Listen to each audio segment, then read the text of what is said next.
वंदे श्री गुरु परंपरा।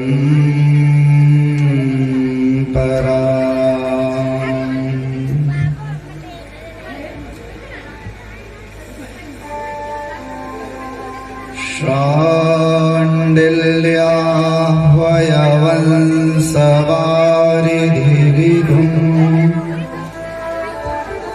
श्रीकोशले सारजगम्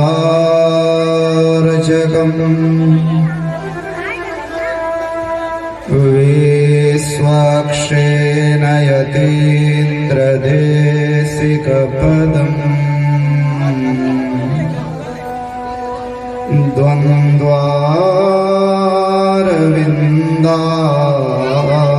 द्वन्द्वारविन्दाश्रितम्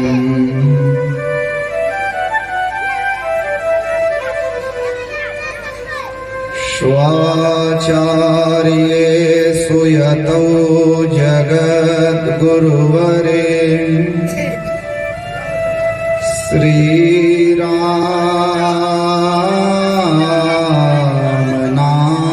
श्रीरामनारायणे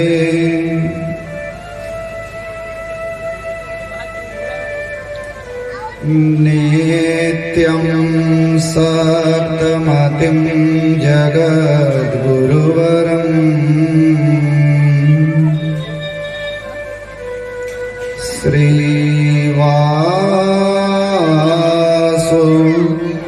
श्रीवासुदेवं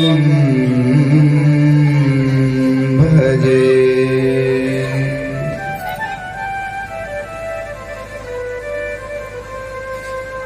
जय जय श्री राधारमण,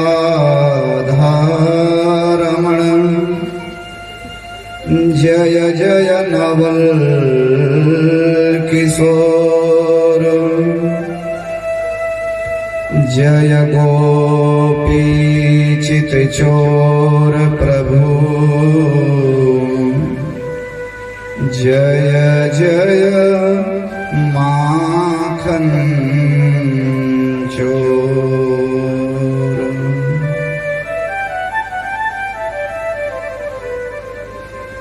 जय गोपी चित चोर प्रभु,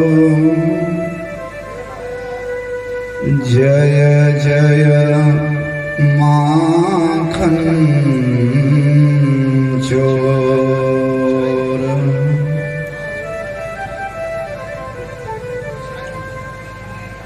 आइए हनुमंत विराजिए, कथा कहूँ मति अनुसार, प्रेम सहित गादी धरो, सुमिरो बारंबार।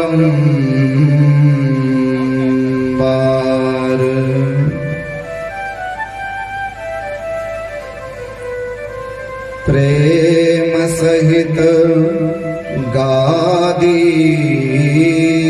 धरो, सुमिरो बारंबार।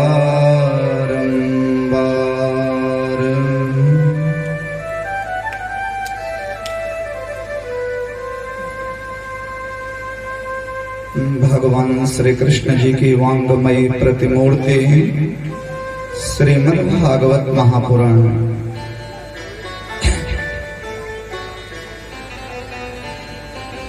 श्रीमद् भागवत महापुराण कथा ज्ञान यज्ञ में आवाहित समस्त देवी एवं देवतागण,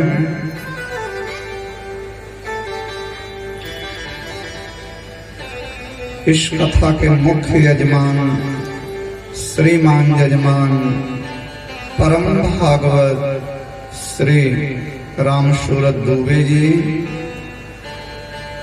एवं श्रीमती मालती देवी जी,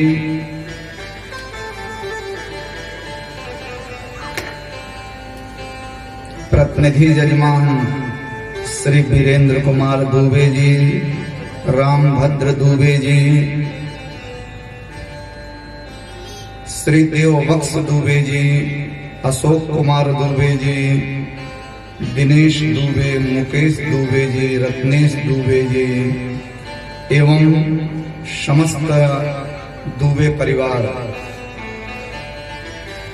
सोफियापारा ग्राम में आयोजित श्रीमद् भागवत महापुराण कथा ज्ञान यज्ञ में परम भागवत, परम धर्मात्मा, परम पुण्यात्मा श्री राम सूरत दुबे जी के आवास पर कथा को सुनने के लिए आए हुए मुख्य यजमान जी के इष्ट मित्र बंधु बांधव, भाई बंधु, धर्मानुरागी सज्जनों, श्रद्धामयी माताओं, बहनों, देवियों एवं छोटे छोटे बच्चों, आप समस्त कृष्ण अनुरागी भक्तों का भागवत जी की कथा के तृतीय दिवस की कथा में बहुत बहुत स्वागत है, वंदन है, अभिनंदन है। व्यासपीठ से सभी भक्तों का मंगलानुशासन करते हुए 2 मिनट भगवत नाम संकीर्तन करेंगे। फिर जैसी भगवान जी की इच्छा होगी वैसी ही कथा को सुना जाएगा। सीता सीता सीता सीता सीताराम गाइए, राधे राधे राधे राधे राधे श्याम गाइए।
अंदर मन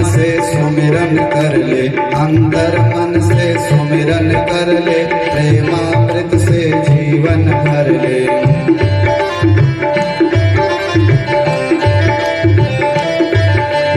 अंदर मन से सुमिरन कर ले, प्रेमामृत से जीवन भर ले।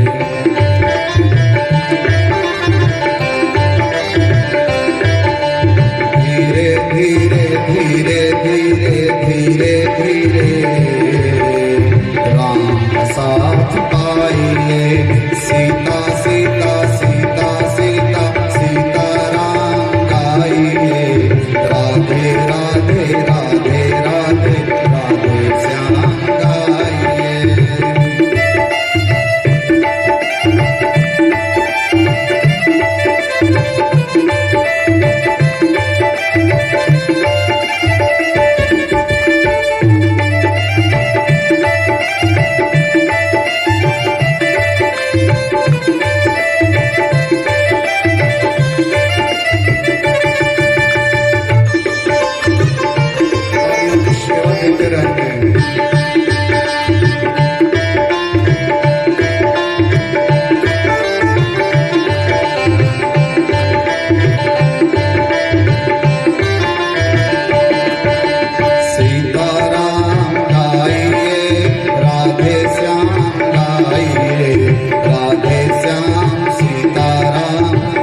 बोला।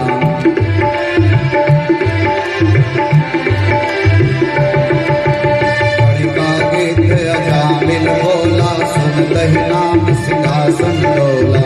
आएंगे आएंगे आएंगे आएंगे आएंगे जरूर, आप भी बुलाइए। सीता सीता सीता सीता सीताराम गाइए, राधे राधे राधे राधे राधे श्याम गाइए।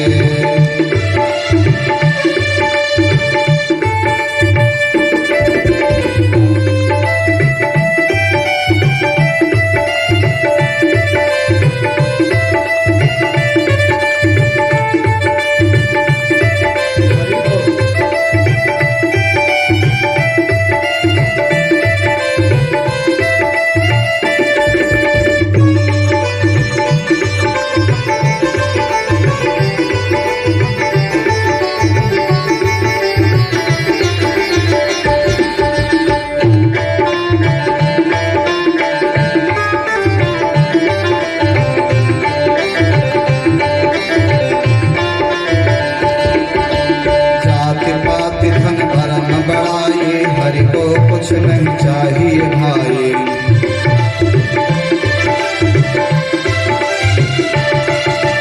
जाति पाति धन धर्म बढ़ाए, हरि को कुछ नहीं चाहिए भाई। प्रेमास्त्रो बस प्रेमास्त्रो से नहलाइए। सीताराम सीताराम सीताराम गाइए, राधे श्याम राधे श्याम राधे श्याम गाइए।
बोलिए भागवत भगवान की जय।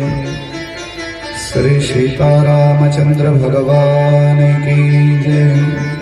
श्री राधा कृष्ण भगवान की जय। वीर बजरंगबली की जय। अयोध्या धाम की जय। जय जय श्री सीताराम।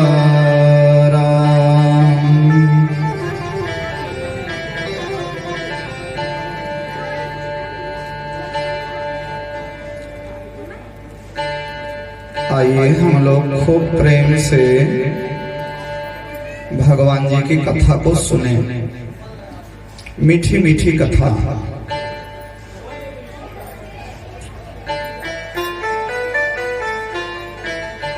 मेरे भगवान जी ने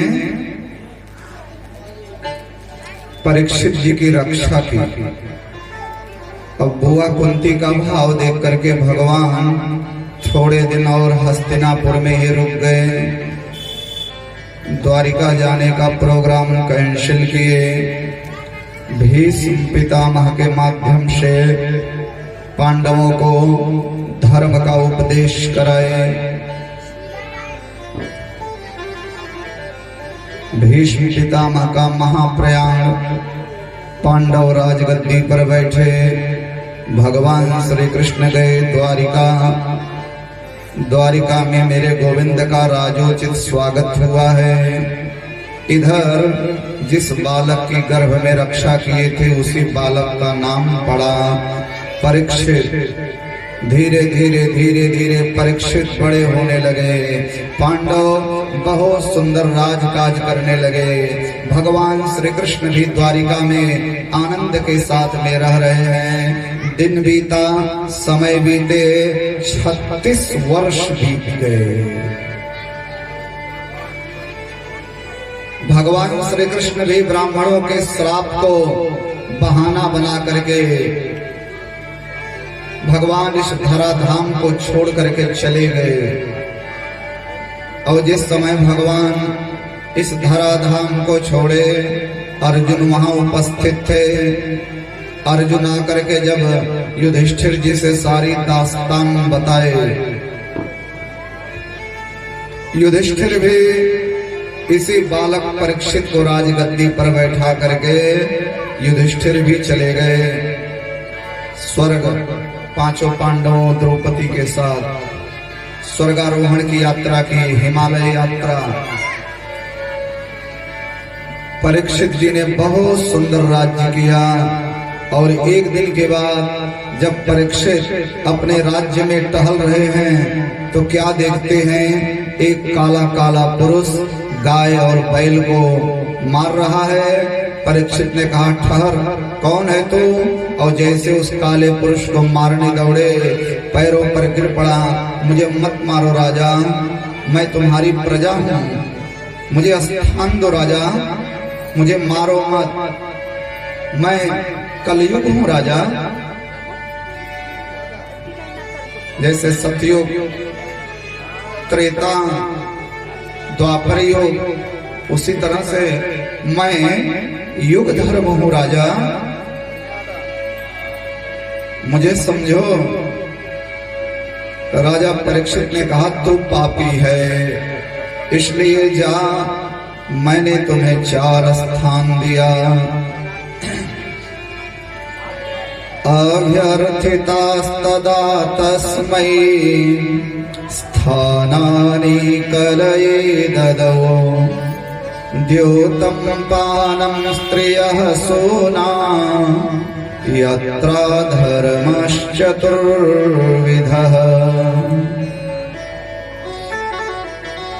चार स्थान दे रहा हूँ कलयुग में मैं तुम्हें। जहाँ शराबी शराब पिएंगे वहां तुम रहोगे। जहाँ जुआ खेला जाएगा वहां तुम रहोगे। स्त्रियः सोना, जहाँ स्त्री संग होगा वहां तुम कुत्सित पाप के रूप में रहोगे। और हिंसा, जहाँ जीवों की हिंसा की जाएगी वहां पर तुम कुत्सित पाप के रूप में रहोगे। तुम बड़े गंदे हो, मैंने तुम्हें ये 4 स्थान दिए। बोला, राजा एक आग बढ़िया स्थान दे दो। माना कि मैं बहुत बुरा हूं, लेकिन अन्य युगों में बहुत पूजा पाठ करने से जो फल मिलता था वो कलयुग में केवल एक बार अगर भक्त उन्मुक्त होकर के भगवान का नाम ले लेगा तो मिल जाएगा। कलयुग केवल नाम आधारा।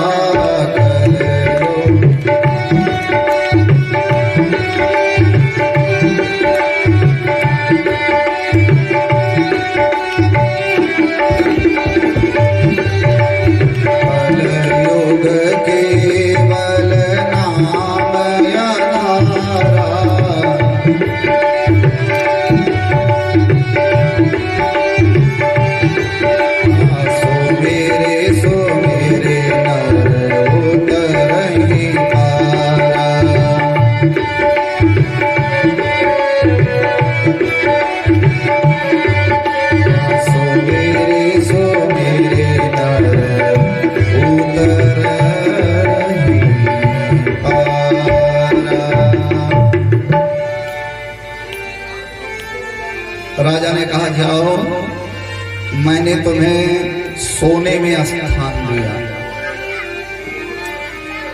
कैसा सोना? जो बेईमानी से सोना कमाया जाता है। सोना बड़ी पवित्र चीज है, लेकिन जो बेईमानी से सोना कमाया जाएगा उसमें तुम पाप के रूप में रहोगे।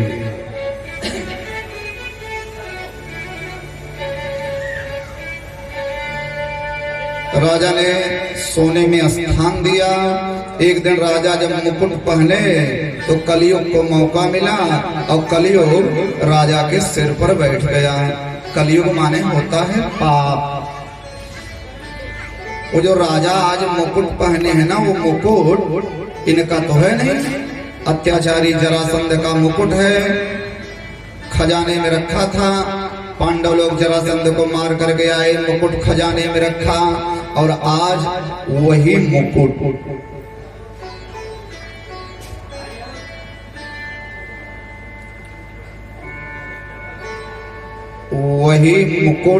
राजा ने पहन लिया। कलयुग सिर पर बैठ गया।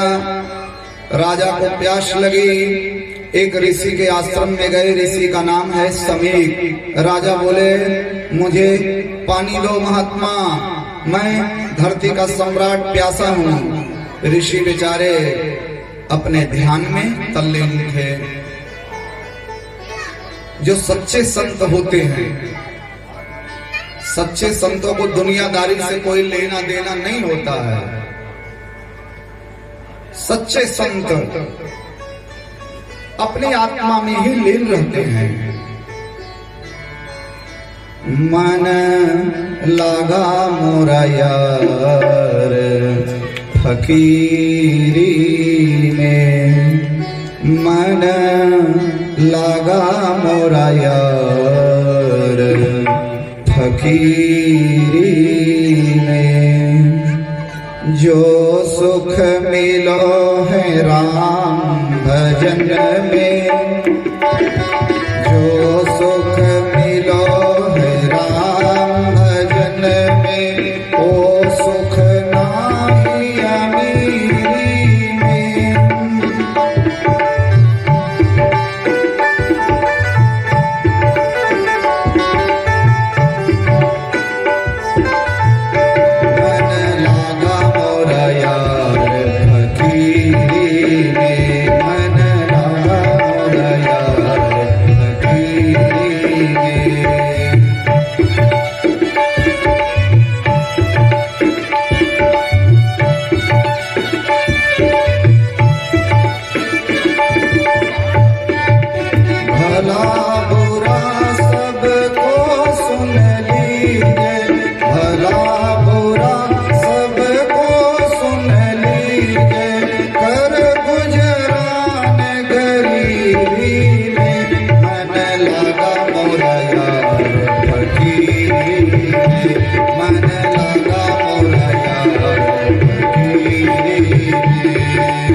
बाबा जी अपने ध्यान में तल्लीन थे। परीक्षित जी ने कहा, ओ ऋषि, मुझे पानी दो, मैं प्यासा हूं। ऋषि जी की आंख खुली नहीं। राजा को लगा, ये साधु नहीं, ये सवाधु है। देखो देखो कैसा ध्यान लगा करके बैठा है। भला बताओ, मैं इतना बड़ा राजा, मैं आया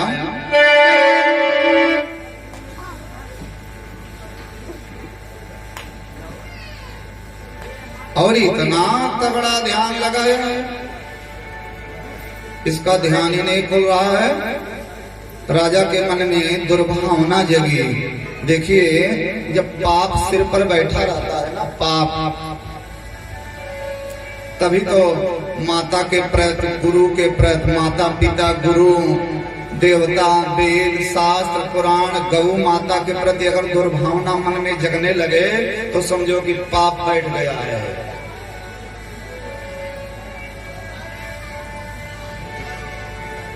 किसी सच्चे संत को देख करके जलन होने लगे, किसी पंडित को देख करके जलन होने लगे तो समझो कि पाप है।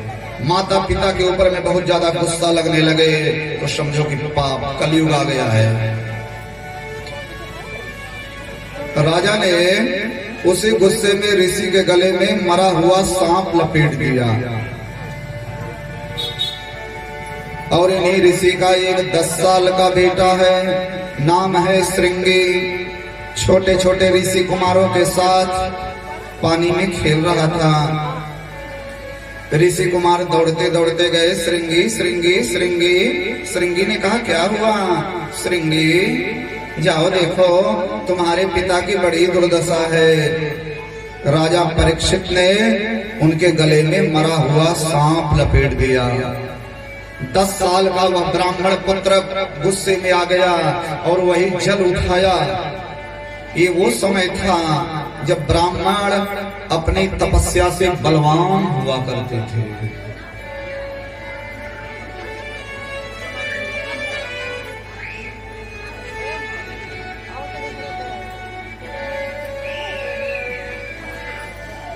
श्रृंगी ने हाथ में जल लिया।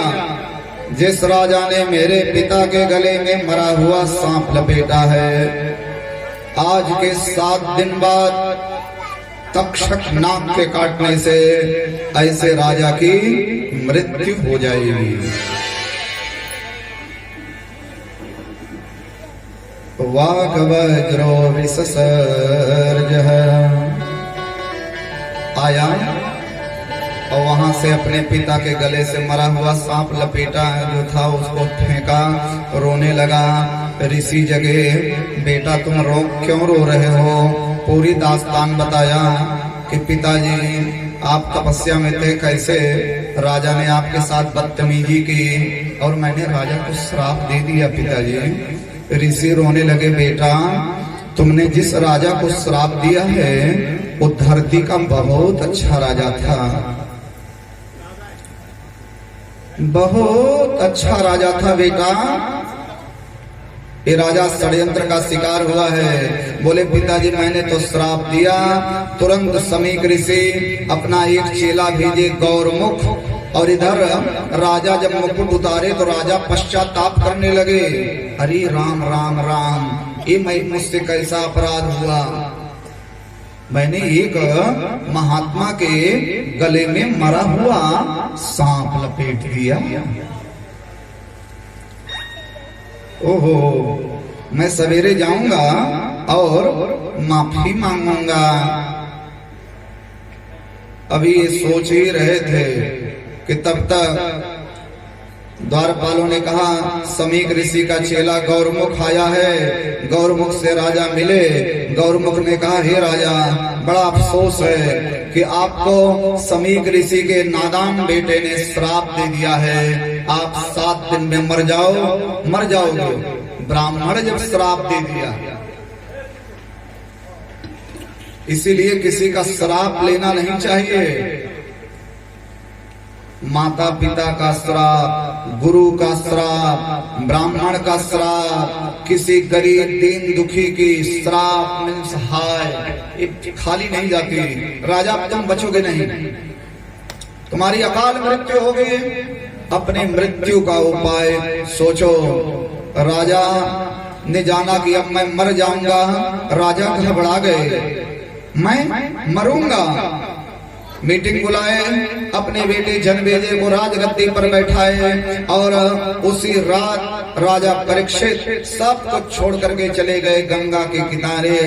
तमाम ऋषि लोग आए और ऋषियों ने कहा, राजा ये मैं क्या सुन रहा हूँ, तुम मरोगे। राजा ने कहा, हे ऋषियों, मुझे श्राप नहीं मिला है, मुझे वरदान मिला है। आप लोग इतने बड़े बड़े महात्मा आए हो, तो ये बताओ कि म्रियमाण व्यक्ति को क्या करना चाहिए। अहो वयं धन्य तपा नृपाणां महत्तमानो ग्रहणीयशीला राज्ञा कुलं ब्राह्मण पद शौचात् राज्ञा कुलं ब्राह्मण पद शौचात् दूरात् विशिष्टं बत गह्य कर्म दूरात् विशिष्टं बत गह्य कर्म। राजा ने प्रश्न कर दिया, कोई भी उत्तर न दे पाया। इसी सभा में शक्ति बैठे हैं, शक्ति भी उत्तर नहीं दे पाए। शक्ति के बेटा पराशर ऋषि भी बैठे हैं यहाँ इस सभा में। पराशर के बेटा व्यास, जिन्होंने भागवत पुराण को बनाया है, कोई उत्तर नहीं दे पाया। लेकिन श्री सूत जी कहते हैं, ऋषियों, इधर सुखदेव समाधि में बैठे थे, आज ऑटोमेटिक समाधि खुल गई और मन ने कहा चलो इस धरती के सम्राट राजा के पास। और अचानक सुखदेव टहलते हुए गंगा के किनारे आ गए, जहां परीक्षित जी आमरण अनशन करके बैठे हैं। ऋषियों ने कहा, राजा परीक्षित, हो गई तुम्हारी मुक्ति। बोले क्यों? बोले भगवान सुखदेव आए हैं। राजा परीक्षित ने श्री सुखदेव स्वामी के चरणों में साष्टांग प्रणाम किया और ऋषियों ने कहा, अपना प्रश्न इन सुखदेव से कहो। अतः प्रेक्षामि संसिद्धिं योगिनां परमं गुरुं पुरुषस्य यत् कार्यं म्रियमाणस्य सर्वथा। मैं 7 दिन में मर जाऊंगा गुरुजी। हाँ, मैं 7 दिन में मर जाऊंगा। तब यहीं से शुरू होता है सुख परीक्षित संवाद।